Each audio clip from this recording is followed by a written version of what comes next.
guys, and today is all about skincare series. I want to talk all about moisturizers. I want to talk about why moisturizers are necessary. I know that may seem kind of like common sense, but some people really don't think they need a moisturizer. So I kind of want to talk about why they're important, how to use them, and which type of moisturizer you should get according to your skin type. So if you're interested in seeing that, please keep watching. So the first thing I want to talk about is the fact that everyone needs a moisturizer. I know it's commonly misunderstood that if you have oily skin that you don't need a moisturizer because your skin produces so much oil. That is in fact untrue. I think no matter what skin type you have, dry, sensitive, combination, normal, oily, a moisturizer is going to be effective for you. The number one thing is a lot of the times people who are oily, I mean, they can just produce excess sebum in their skin, but you may be oily because your skin is overcompensating. So if your skin is very dry and dehydrated, if you're lacking moisture in your skin will tend to overproduce oil. So it's almost like by you not using a moisturizer, you're actually hurting your skin.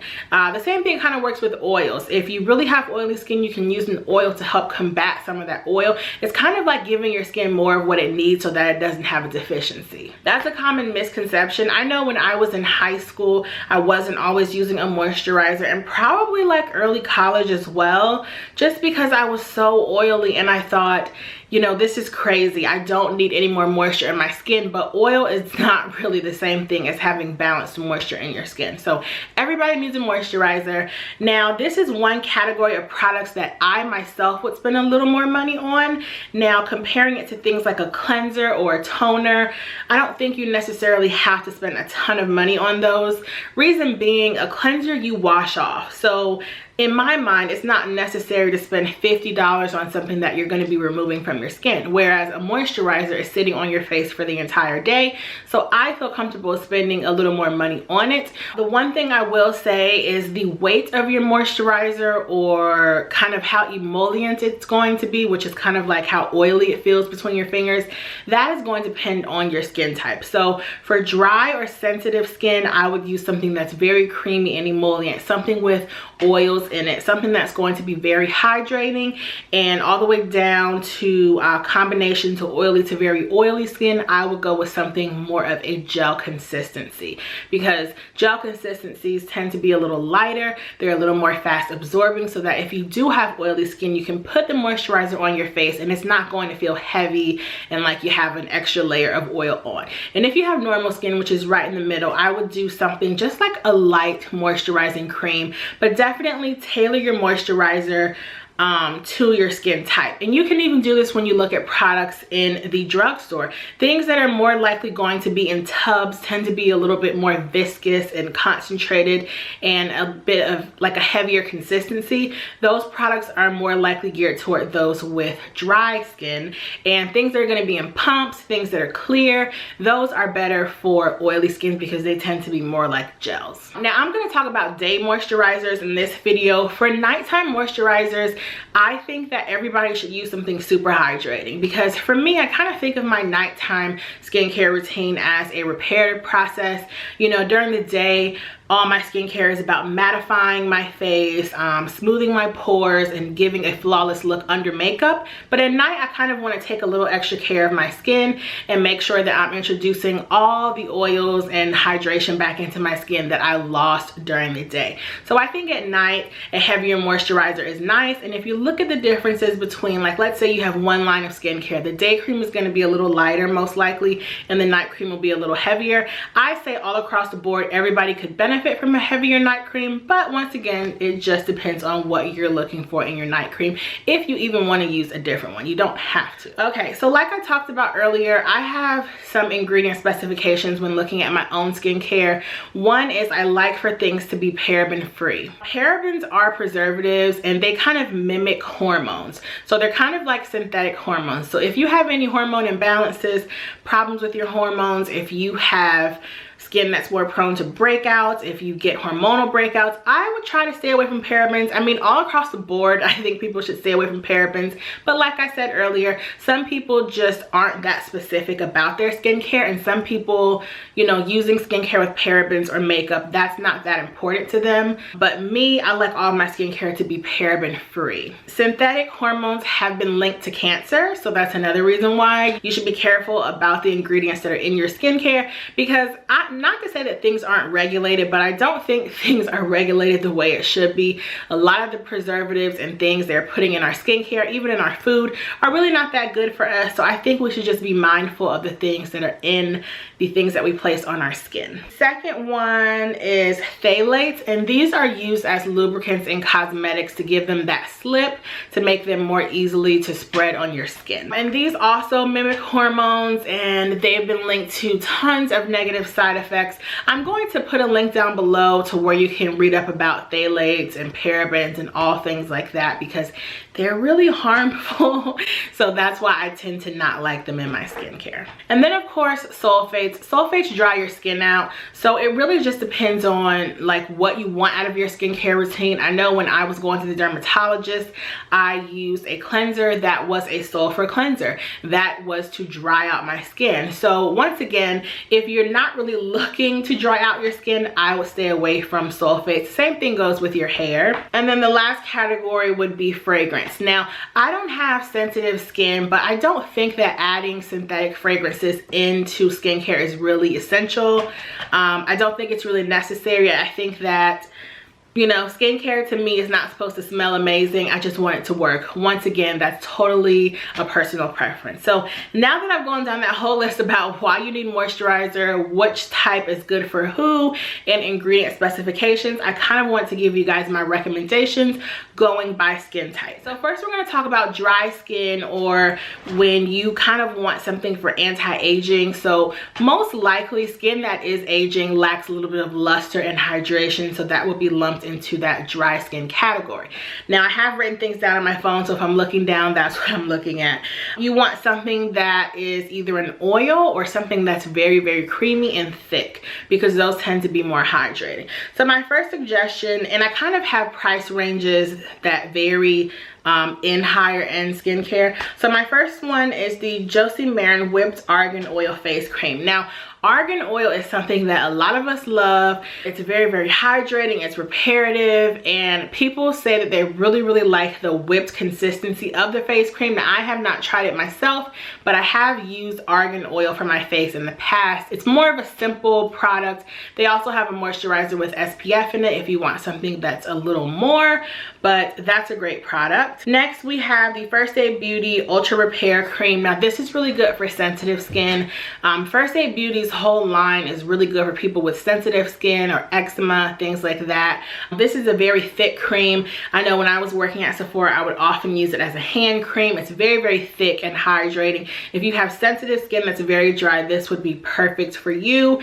Once again, there's no fragrance in it. It's just a very simple moisturizer, but it's effective. The next one is the Shisiedo Benefiance Wrinkle Resist Day Cream. Now, this is a little bit of a lighter texture, but very emollient. So it has a very nice feeling. It's not going to be as thick as something like the First Aid Beauty cream, but this has all your skincare benefits that you need in it, but in a creamier consistency, a little bit more easy to spread, but still really good for anti-aging and dry skin. My next one is going to be the Lancome Renergie Day Lift. Now, or Lift Day Cream. My mother has used this cream and she really liked it.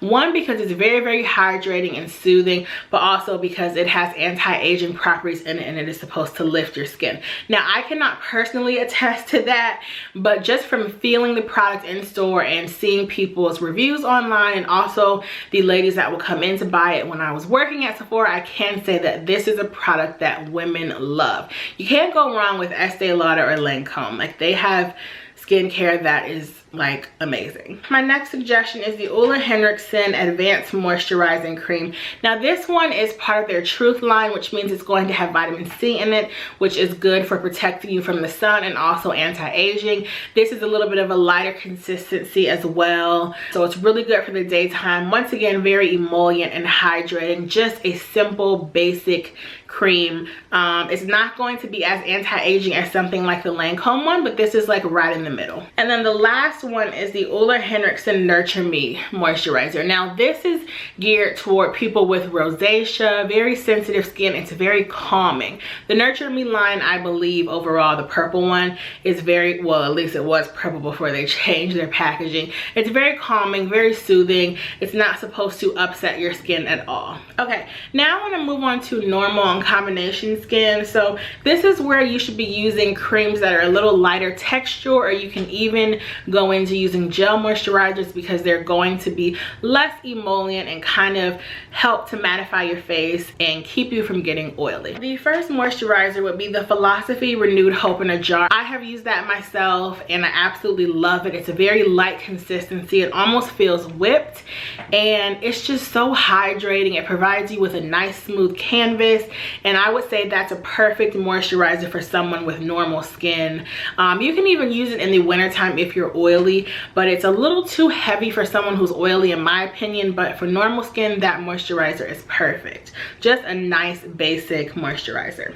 The next one is the Boscia Balm, which I use currently in the winter time. Now I would say this one is more for normal to combination skin. It's a very light consistency. It's a gel consistency. It has that bounce back technology that I call it, to where you touch it, it kind of gets a dent, and then a couple of seconds later it will it'll like smooth out kind of. But that's a very, very nice moisturizer because it just leaves your skin feeling smooth once again. It helps to brighten your skin. Sake is really good for brightening and it tastes good. But that's definitely a good moisturizer that I would highly recommend. Next we have the Clinique Dramatically Different Moisturizing Lotion. This is an OG. I started using Clinique probably like almost 2 decades ago. Definitely a nice skincare line that's very simple. Everything is dermatologist tested, I believe, and that's just a nice lotion that kind of gives you a balance between hydration and not being too oily. I think the Dramatically Different Moisturizing Lotion will be good for someone who is normal to combination. My next recommendation is the Ole Henriksen Sheer Transformation Moisturizer. Now this one is tricky because it's supposed to be for oily skin, but I would put it in the category of being for combination skin. It's definitely a lightweight consistency. It's not very thick, but it didn't do enough to mattify, which it said that it would. So I would say if you have normal skin, this would be a perfect moisturizer for you. And my last recommendation is the Bobbi Brown Hydrating Face Cream. A lot of people really love this product. I have not used it myself, but it looks like a nice consistency for someone who has normal skin, maybe even combination, and provides a nice smooth base under makeup. So those are all my suggestions for normal and combination skin. Now let's get into my oily girls. This is the category that I'm in. This is going to be anybody who is oily, acne prone, or very oily, or all three, because that tends to be me. So for this, I would recommend gels. Anything that is a gel consistency, something that's very light, nothing really emollient, because emollient usually means oil, and especially during the day, if you're oily like myself, you really don't want to use anything oily. So the first recommendation is Clinique's Dramatically Different Moisturizing Gel. Now, much like the lotion that I talked about in the last category, this is a really just basic, simple moisturizer, but it's in a gel formulation, and it really helps to mattify your skin. So I would say if you don't have oily skin, stay away from it because it can tend to leave you feeling a little tight and dehydrated. So I really love that product, and for the price you get a lot. I think for $30 you can get like 4.5 ounces, which is really awesome because most moisturizers tend to be about 1 to 2.5 ounces. The next one is the Boscia Balm as well. I think if you have regular oily skin, you can use this during the summertime. It's a very nice lightweight moisturizer, like I said before. The only thing is that it does not mattify you.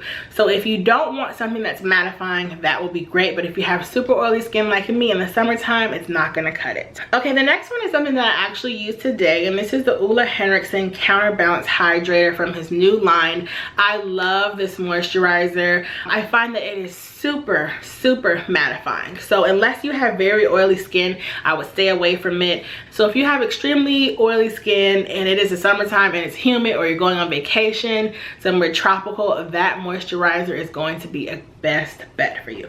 That moisturizer is going to be awesome. The next one is the Origins Ginzing moisturizer. Now I actually tried a sample of this and I loved it. I got it on a recommendation from Amanda here on YouTube. I will put her channel down below. She has a great channel. She also has a blog, and she tried out that moisturizer and recommended it to me. I love that moisturizer. The only reason why I didn't get it was because during the Sephora sale it was sold out, because people really love that line. I believe it's for brightening, but it really helps to mattify your skin. It's a very lightweight consistency. It is just perfect for the summertime. I think if I didn't have my Ole Henriksen one, I would definitely go for the Origins. I don't think it's as mattifying as the Ole Henriksen Counterbalance, but it's probably second best. And my last one is the Murad Oil Control Mattifier. Now this is nice because I believe it has some salicylic acid in it, if I'm not mistaken. It also has SPF, I believe, and it helps to mattify you, which is perfect. Once again, it's a lightweight gel consistency. A lot of the times moisturizers for oily skin are not going to be so opaque. They're going to have some translucent properties to them so that you can kind of see through them. That's most likely because it's a lighter weight product. So that's one that I would definitely also recommend. Whew, that was a long video. I've been talking for 22 minutes. So I'm going to leave all these products listed below. I hope this video wasn't too long. I mean, I know it was because I love to talk. What can I say? But I really wanted to give you guys those suggestions so that if you are ever in the market for a new moisturizer, or if your skin changes with the season, you have something to refer back to. So if you have any comments or questions, please feel free to leave them down below, and I will see you in the next video. Bye.